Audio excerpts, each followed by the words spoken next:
The conference chamber fell silent as the holographic display showed another red marker disappearing from the star map, and High Counselor Vareth of the Calrathi Confederacy watched as the Outer Rim colony of Hestara winked out of existence, taking with it 3 million souls in the last defensive position between the Vryn Dominion and the inner colonies. How long until they reach Calroth Prime? Vareth asked. Though he already knew the answer, military coordinator Talanchara Scales had turned the pale gray of despair, and she manipulated the display with trembling claws to show projected attack vectors radiating toward the homeworld like vengeful spears 6 weeks at their current advance rate, she said quietly, and her voice cracked with the weight of impending extinction. Maybe 8 if we commit our remaining fleet to delaying actions. The 7 species of the Confederacy had built something beautiful over 1,200 years of cooperation, a society founded on trade, science, and mutual respect among races who had chosen peace over conquest. And now the Vryn Dominion was grinding that dream into dust with methodical brutality. Counselor Presh, whose people the Manathi had lost to colonies already, slammed his translation device against the crystalline table hard, enough to send harmonic vibrations through the chamber. We should have militarized decades ago, he said with bitter fury, coloring every translated word, and around the table none could meet his four-eyed gaze because they all knew he spoke the truth. They had refused to acknowledge the Calrathi and their allies had believed that cooperation and diplomacy could resolve any conflict, that their defensive fleet existed merely as a deterrent, and they had watched the Vryn consume 17 civilizations over 2 centuries. While telling themselves that appeasement and negotiation would spare them from such a fate, they had been fools. And now, extinction beckoned. Edvrath straightened his posture despite the exhaustion that made his limbs feel like lead.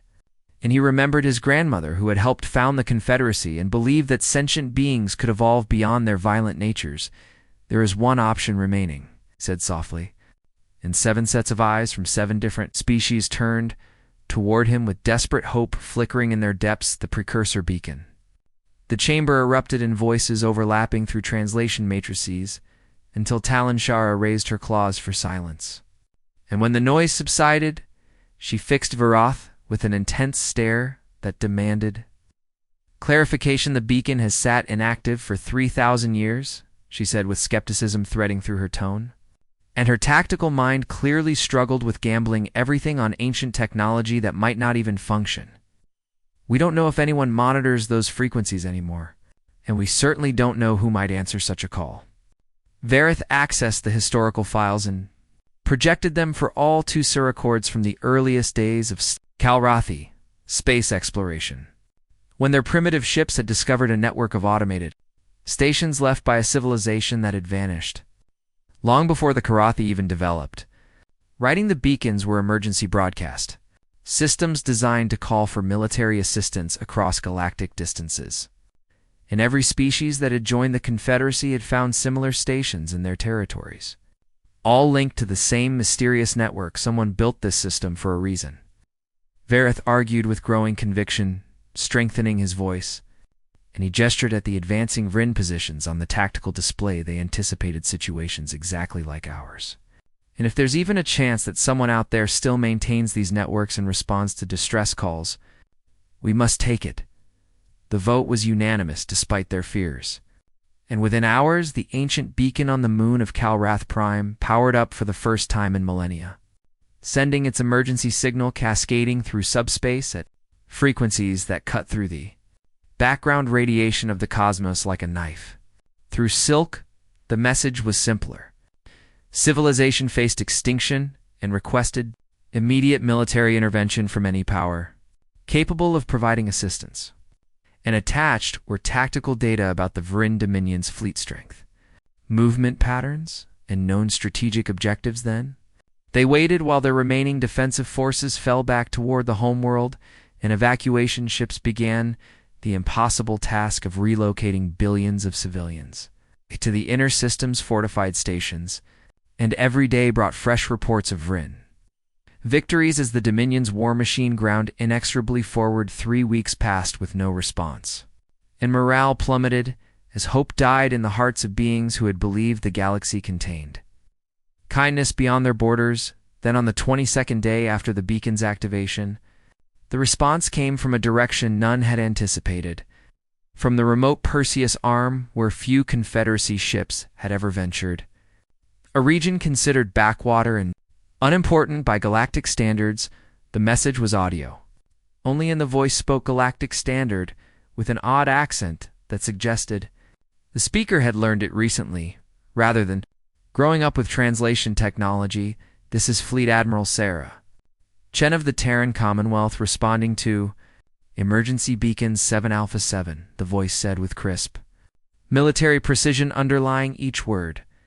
And there was something in her tone that suggested she had delivered similar messages before. We have received your distress call and analyzed the tactical situation, and the Commonwealth is prepared to render immediate military assistance to the Calrathi Confederacy.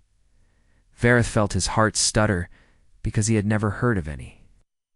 And frantic database searches revealed only the barest scraps of information a species called humans, who had emerged into galactic awareness roughly 2 centuries ago but kept mostly to themselves in their isolated arm of the galaxy. They were known for aggressive trading practices and a tendency to avoid joining larger political structures.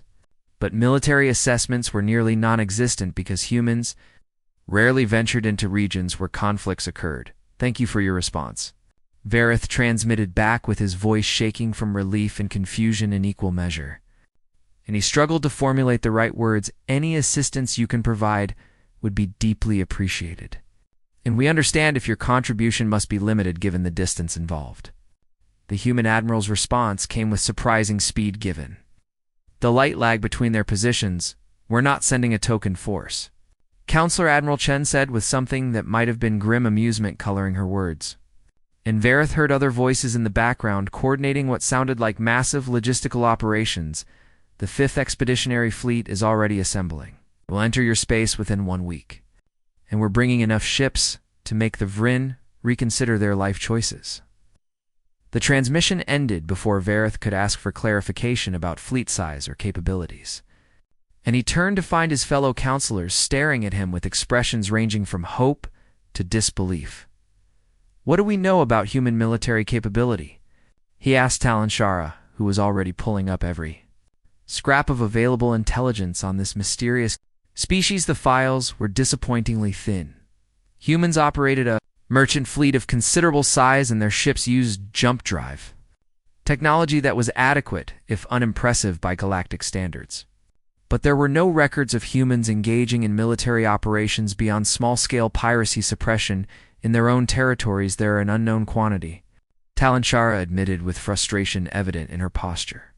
And she gestured at the sparse data with clear dissatisfaction. Best guess?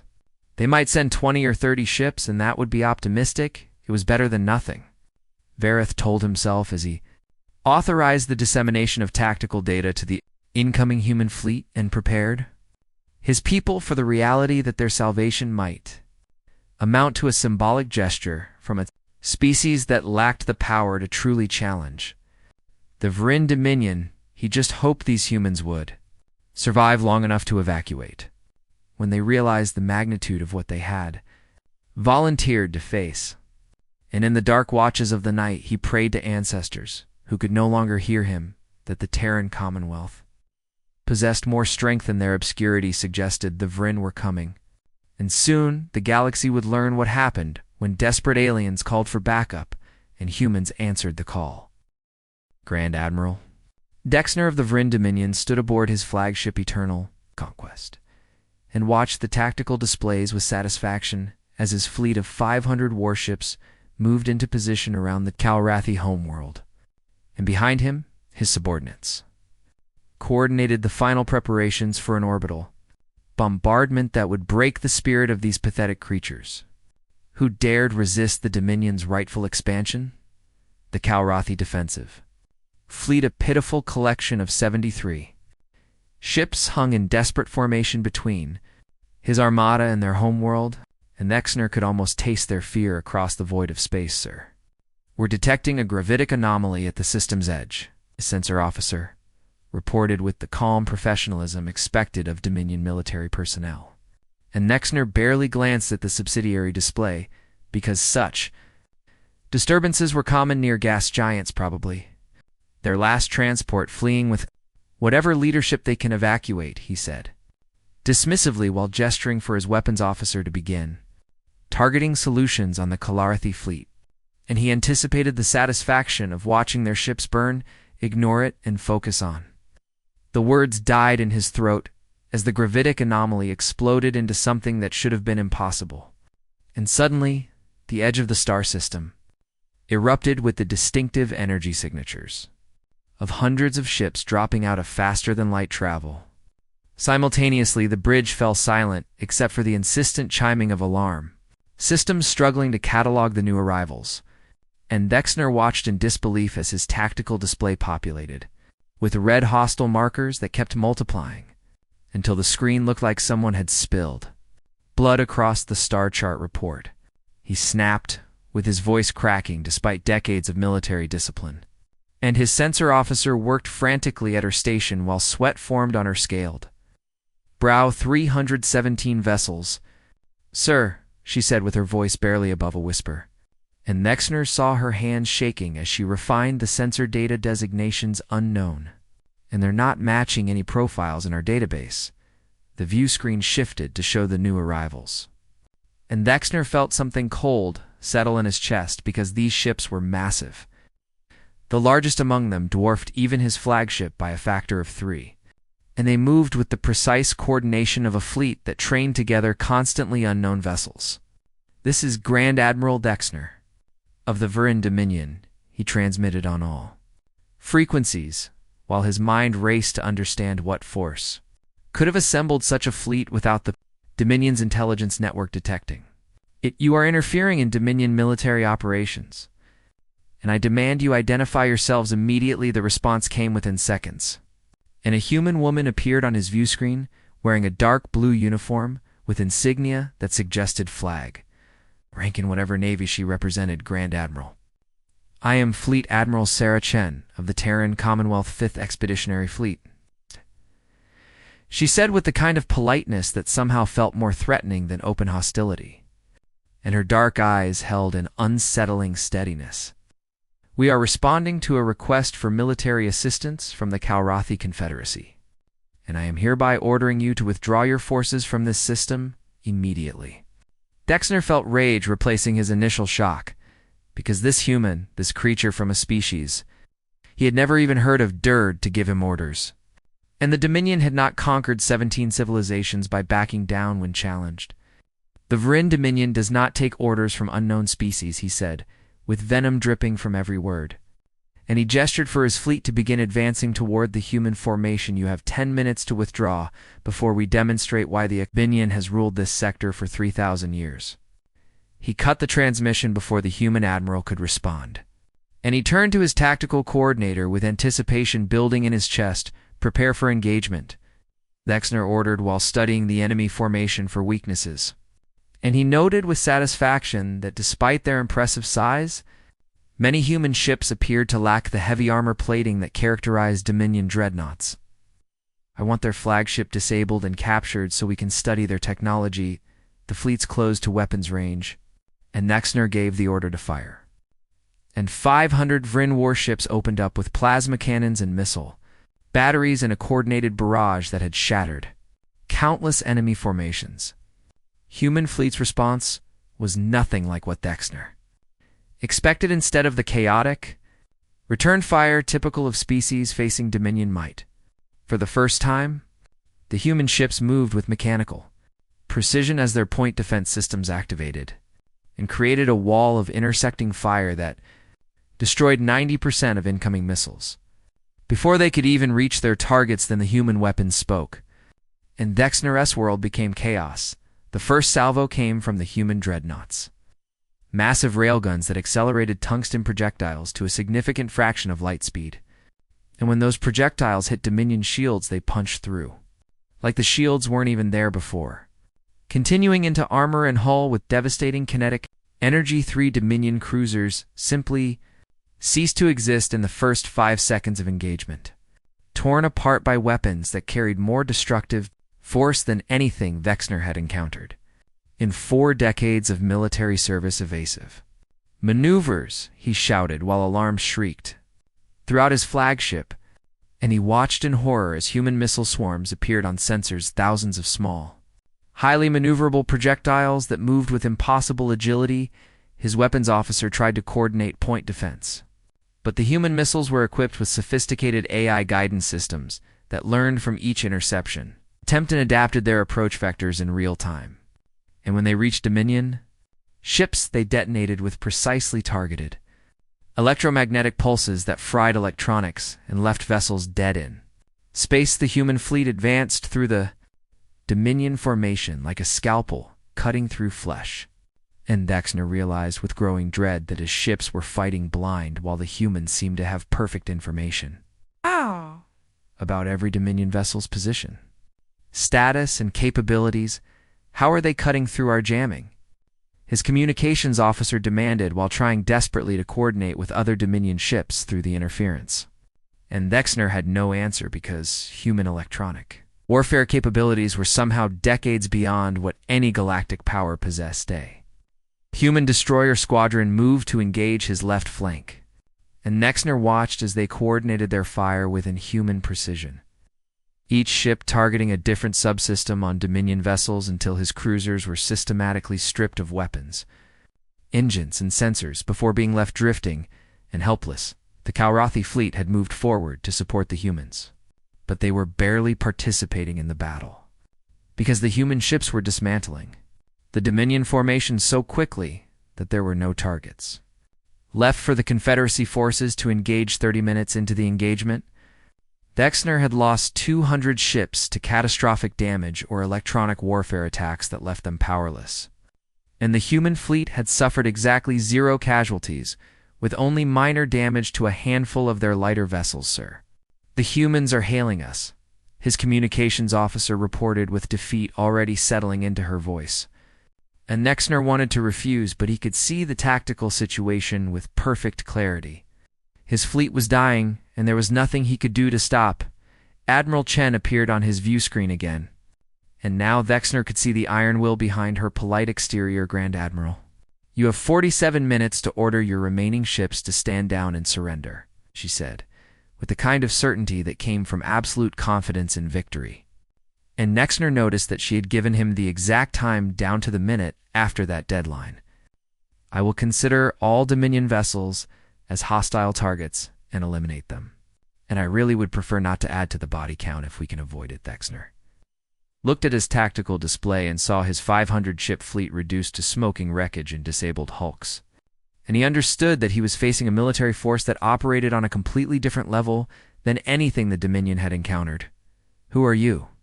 He asked with genuine confusion, replacing his earlier rage, and he needed to understand how such power could have remained hidden from Dominion intelligence.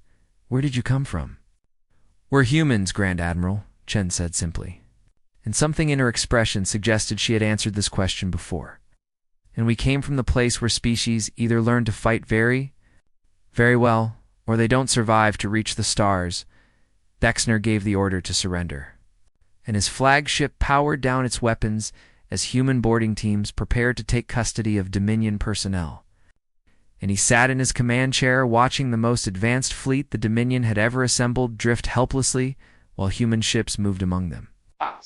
With casual confidence in Calrath Prime, Counselor Vareth watched the battle's conclusion through sensor feeds and felt his understanding of the galaxy. And beside him, Talanshara stared at the tactical data with the expression of someone who had just witnessed something that should have been impossible. The Supreme Executor of the Vryn Dominion watched the holographic transmission from Grand Admiral Vexner's damaged flagship, and rage built within him as he listened to excuses about impossible human weapons and tactical superiority that should not exist.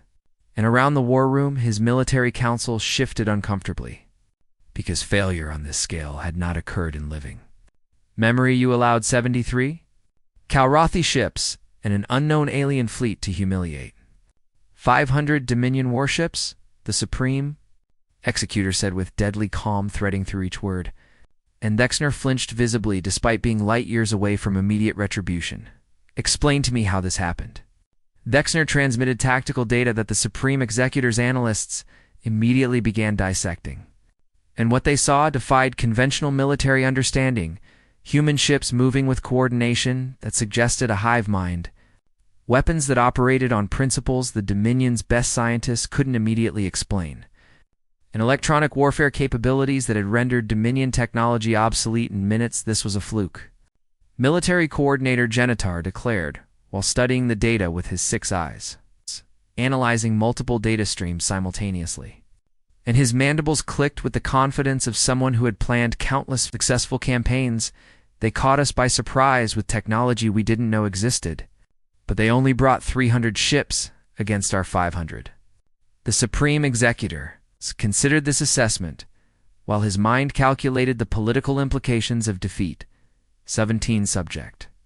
Species watched for any sign of Dominion weakness, and allowing this insult to stand would invite rebellion across their territories. How many ships can we muster?"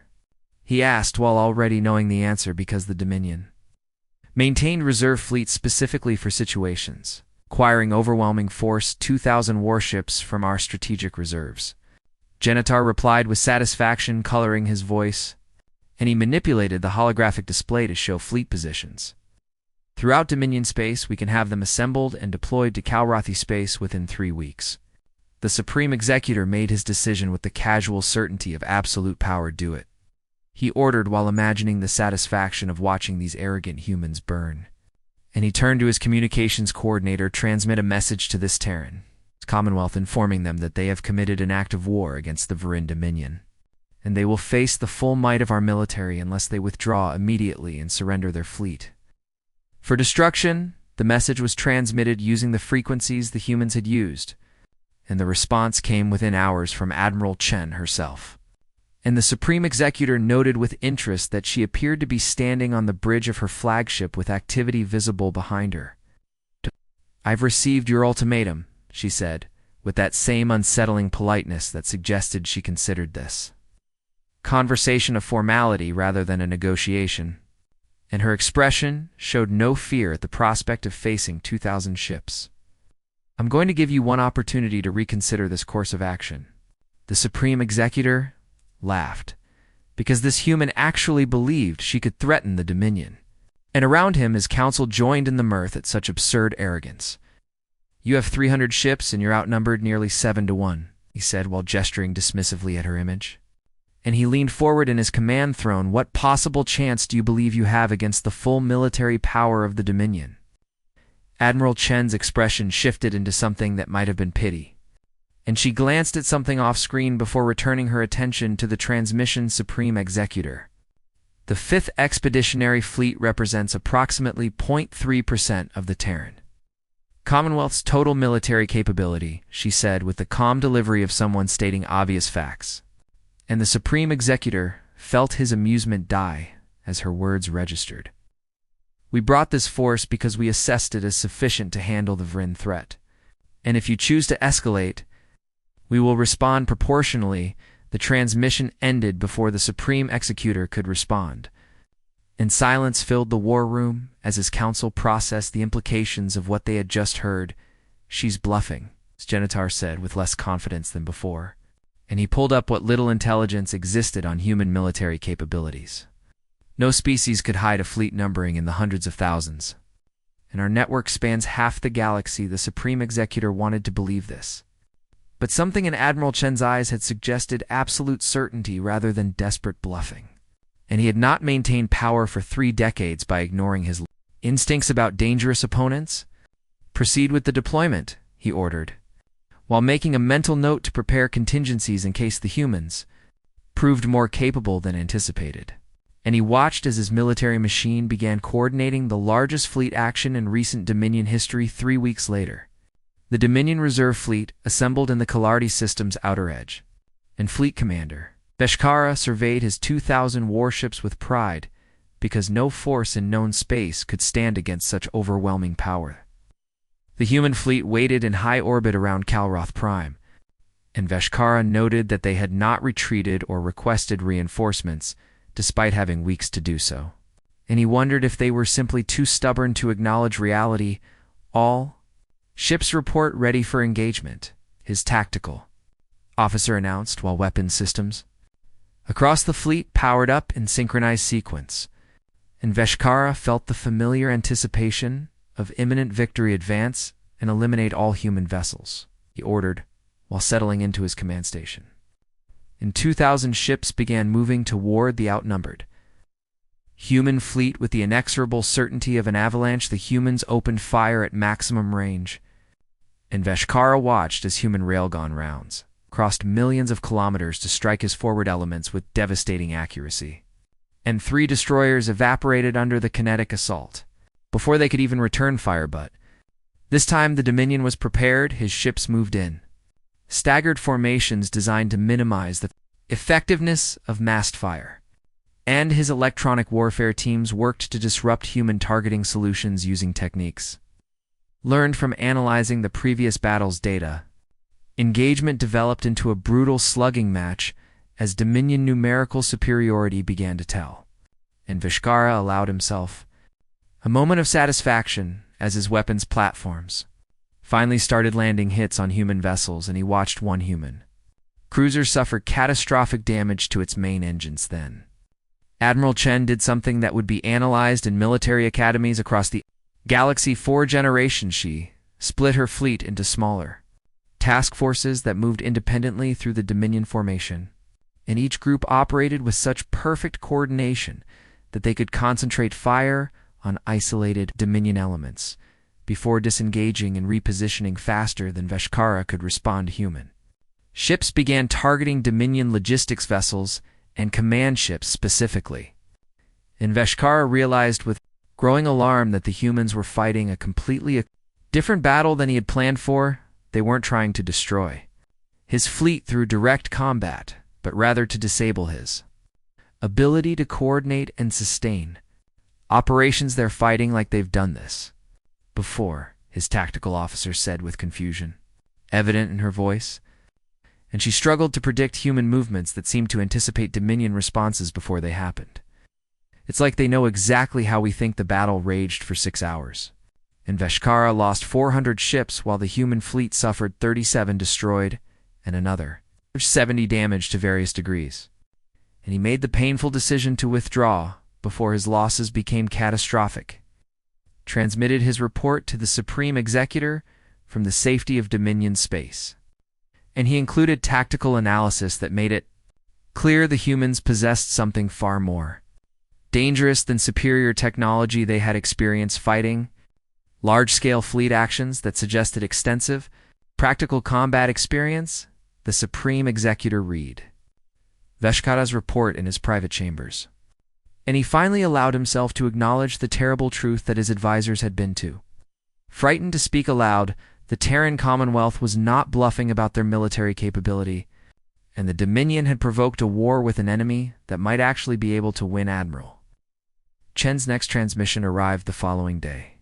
And this time her politeness had been replaced with cold precision. Supreme Executor, you chose escalation, and you lost 20% of your strategic reserve, she said, while her image showed her standing in what appeared to be a combat information center with dozens of officers working behind her. The Terran Commonwealth is now considering the Vrin Dominion a hostile power, and we will be conducting military operations in your territory until you agree to acceptable peace terms.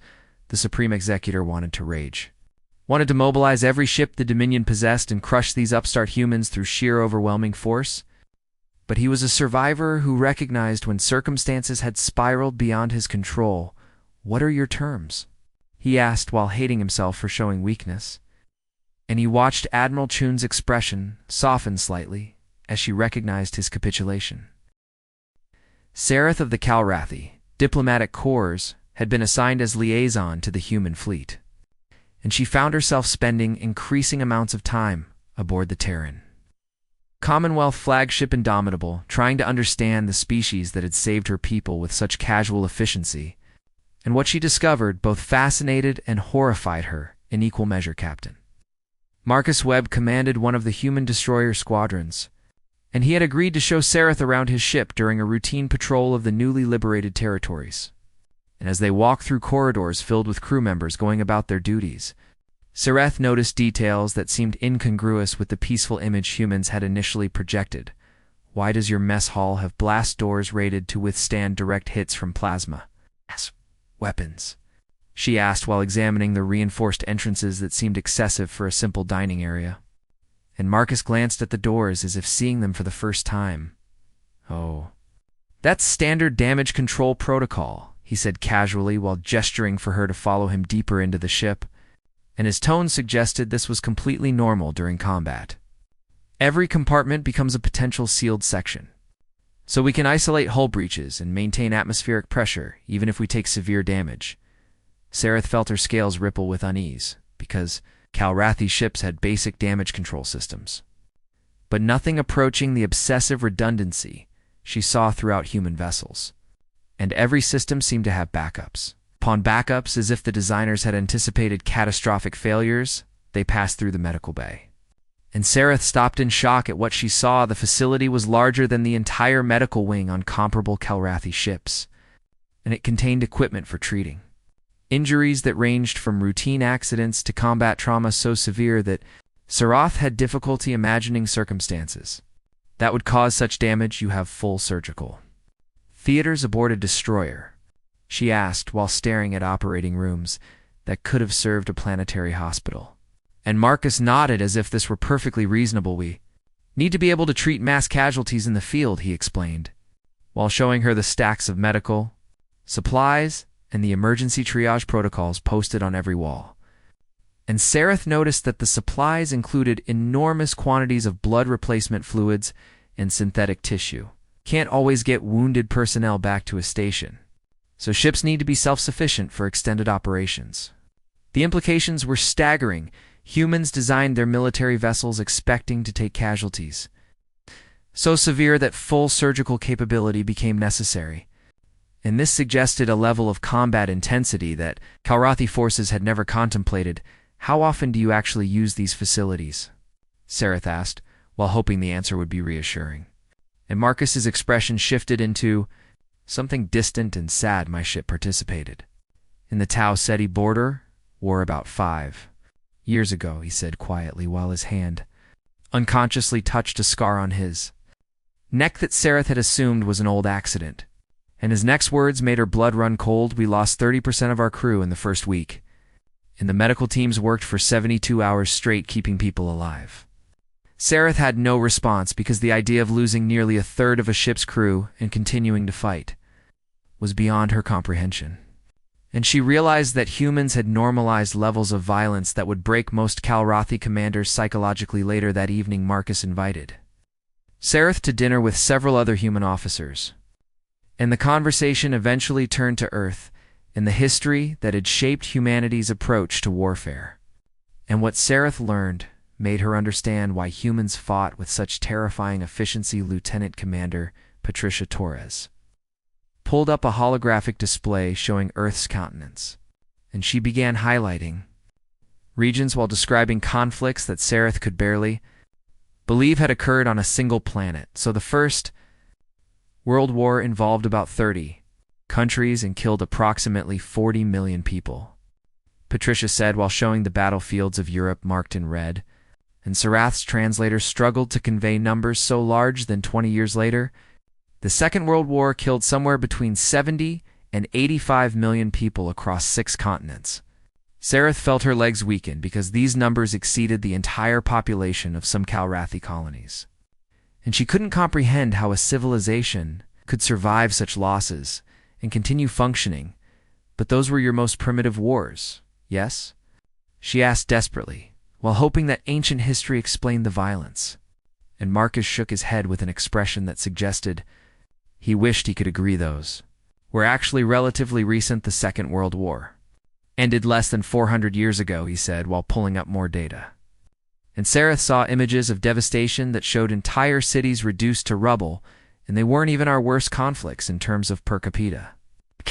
The images showed nuclear detonations that had turned thriving urban centers into radioactive wastelands. and Marcus explained that humans had come within hours of completely destroying their own civilization during something called the Cold War, and only luck and last-minute diplomatic interventions had prevented total nuclear exchange. We estimate that a full nuclear war between the major powers would have killed about 3 billion people immediately, Patricia added, while showing simulation data that made Sareth want to flee the room.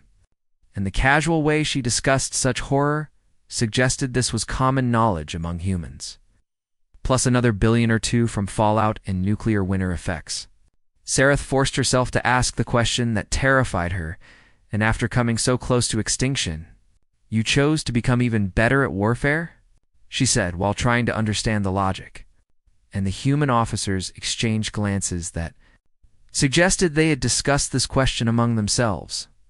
Many times we learn that being peaceful doesn't protect you if someone else decides they want what you have, Marcus said quietly, while his eyes held the weight of inherited trauma that spanned generations.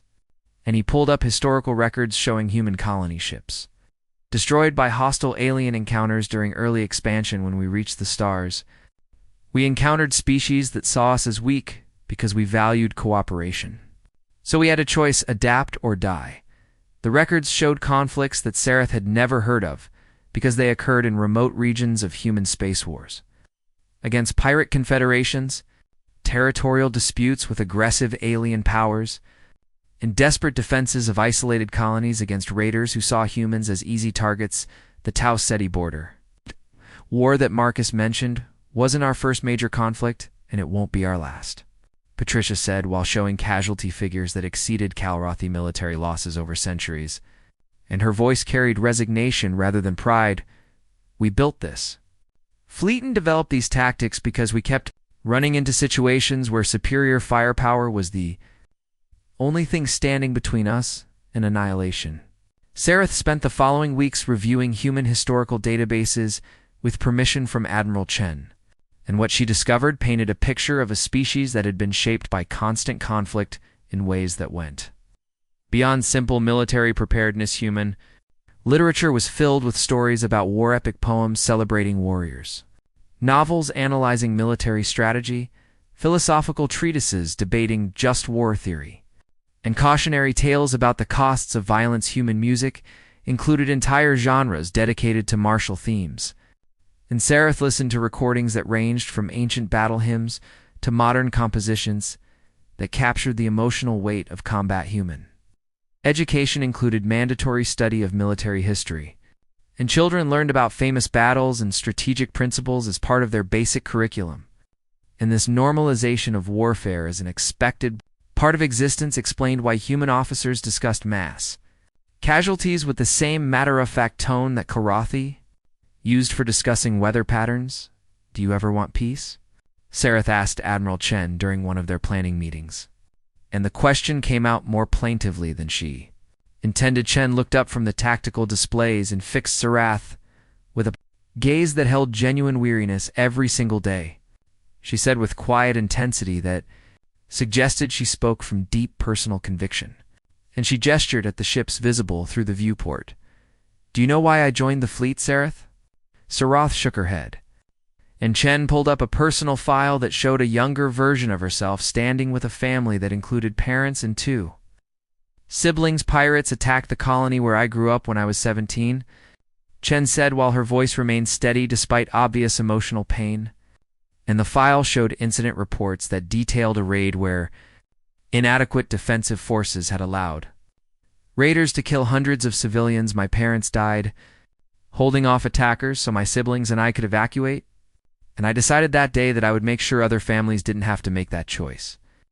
Sareth understood then that human military capability wasn't born from love of violence, but from intimate knowledge of what happened when defensive capability was insufficient. And every human officer carried similar stories of loss that motivated their dedication to martial excellence. The Vryn Dominion's capital world of Vryn Prime had never been blockaded in its 3,000-year history, and Supreme Executor Krathvin stood in his palace watching human warships establish orbital positions with the precision of a species that had practiced this maneuver countless times before. and he knew that his civilization's age of expansion had ended. Admiral Chen's terms had been transmitted 6 hours ago. And Krathman read them again, while his remaining council members argued about options that no longer existed. And the words were harsh but not vindictive: complete demilitarization of all offensive military forces, reparations to species the Dominion had conquered or occupied, and war crimes trials for leadership figures who had ordered atrocities against civilian populations we should fight. Military Coordinator Genitar insisted with desperation, making his voice crack. And he gestured at displays showing Dominion forces scattered throughout their territories. We still have ships. We still have resources. And we can make them pay for every system they take. Krathvan felt tired in a way that went beyond physical exhaustion. And he thought about the species his Dominion had, crushed over centuries, while telling themselves that expansion was there. Right and conquered peoples should be grateful for Dominion, order, and how many. Millions would die in that futile resistance. He asked quietly while meeting Genitar's eyes with unflinching honesty. And he saw his coordinator flinch from the question. The humans have demonstrated they can dismantle our forces at will. And continuing to fight would only add to the body count. The decision to accept Chen's terms was not unanimous, but it was inevitable. And Krathman transmitted his acceptance while knowing that history would remember him as the supreme executor who presided over the Dominion's Fallon Kilrath Prime. Preparations for the victory celebration had been underway for weeks, and the entire planet seemed to glow with joy as billions of beings who had expected extinction instead contemplated a future free from Vrin oppression. And Counselor Verith stood on the ceremonial platform watching as representatives from all 7 confederacy species gathered to honor their human saviors. Admiral Chen and her senior officers arrived in a military transport rather than the ceremonial vessels that Kalrathi tradition would have demanded. And Verith noticed that Chen looked uncomfortable in the formal dress uniform she wore instead of her usual working clothes. And this small detail humanized someone who had seemed almost mythological in her military capability. Celebration included speeches from Confederacy leaders who praised human courage and thanked the Terran Commonwealth for their intervention. And artists had created monuments depicting the battle where 300 human ships had defeated 500 Vrin vessels. And musicians composed symphonies celebrating liberation. But Verith noticed that the human officers seemed subdued during the festivities. And when he approached Admiral Chen at the reception following the formal ceremonies, he found her standing alone on a balcony overlooking the city, while fireworks painted the night sky with colors that symbolized joy and freedom. You don't seem to be enjoying the celebration? Verith observed while joining her at the railing. And Chen turned to him with a slight smile that didn't reach her eyes. I'm grateful your people are safe, she said while watching the crowds dancing in the streets below. And her tone carried something that Varath couldn't quite identify. But celebrations of military victory always feel strange to me because I keep thinking about the cost. Verith considered this while trying to understand her perspective, and he realized that while Kalrathi celebrated the outcome, humans focused on the price paid to achieve it. You lost ships and crew during the battles, he said with sudden understanding flooding through him. And he remembered the tactical reports that mentioned human casualties in clinical terms. I apologize for not acknowledging your losses more prominently in our ceremonies. Chen shook her head gently while her eyes remained fixed on the celebration below. 43 ships destroyed completely and another 117 damaged, she said with the precision of someone who had memorized every detail, and her voice dropped to barely above a whisper. 2,000. 714 crew killed in action, and another 6,000 wounded. The numbers hit Verith like a physical blow because he had been so focused on gratitude for salvation that he hadn't fully processed what it had cost the humans to provide that salvation. And he understood that every one of those casualties represented someone's family member, friend, or loved one. I'm sorry, he said inadequately while wishing he had better words.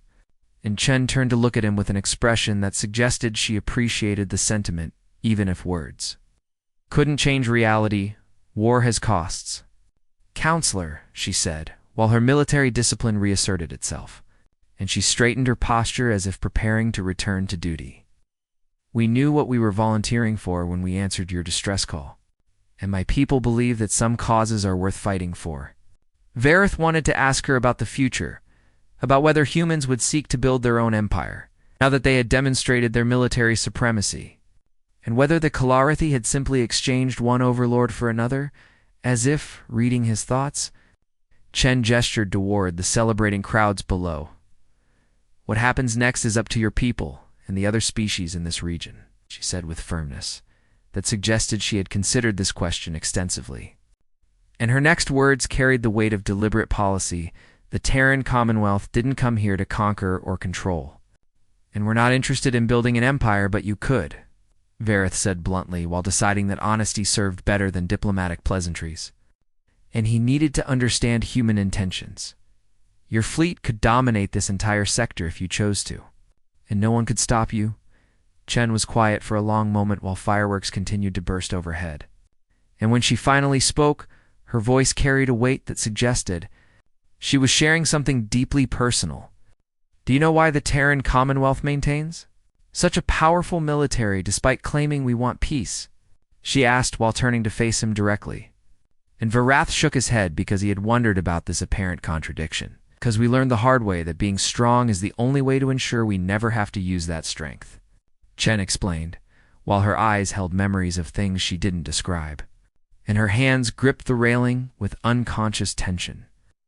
Earth's history is filled with examples of peaceful civilizations being destroyed by aggressive neighbors, and we decided we would never be victims again. She paused while gathering her thoughts. And Vareth waited patiently, because he sensed she was explaining something crucial about human nature. But we also learned what happens when powerful nations decide that might makes right. Chen continued while her voice took on an edge of steel. And she gestured toward the city with one hand. We watched empires rise and fall. We studied the patterns of conquest and oppression, and we saw how military power corrupts those who wield it without restraint or accountability. Vareth began to understand that humans had built their military capability not from love of power, but from fear of powerlessness, and their restraint came from intimate knowledge of what happened when restraint was abandoned. The Terran Commonwealth could try to build an empire, Chen said, while meeting his eyes with absolute honesty. And her expression showed both strength and vulnerability, but we've studied enough history to know that empires eventually collapse, usually in spectacular and violent ways. And the cost in lives and suffering is never worth whatever temporary glory was achieved. A message chimed on Chen's communication device, and she glanced at it before returning her attention to Vareth. The Galactic Council has extended an invitation for humanity to join as a full member, she said while showing him the transmission. And Vareth felt his heart skip, because this represented a fundamental shift in galactic politics. Will you accept? He asked, while already knowing the answer, but wanting to hear her reasoning on our terms. Chen replied with a slight smile that suggested negotiations would be interesting, and she explained that humanity would participate in galactic governance, but would maintain independence in military and foreign. Policy decisions will be partners and allies, not subjects or rulers. The celebration continued long into the night, and eventually Chen returned to the festivities where she endured speeches and award ceremonies with grace that suggested diplomatic training had been part of her military education. And Vareth watched her interact with Kalarathi civilians who wanted to thank her personally for their liberation. A young Kalarathi child approached Chen with a drawing that depicted human ships defending Kalroth Prime from Vryn attackers, and the admiral knelt down to the child's level while accepting the artwork with genuine appreciation. And Vareth saw her expression soften in a way that revealed the person behind the military commander. Are you going to protect us forever? The child asked with the innocent directness that only the young possessed. And Chen considered the question seriously, rather than offering empty reassurances.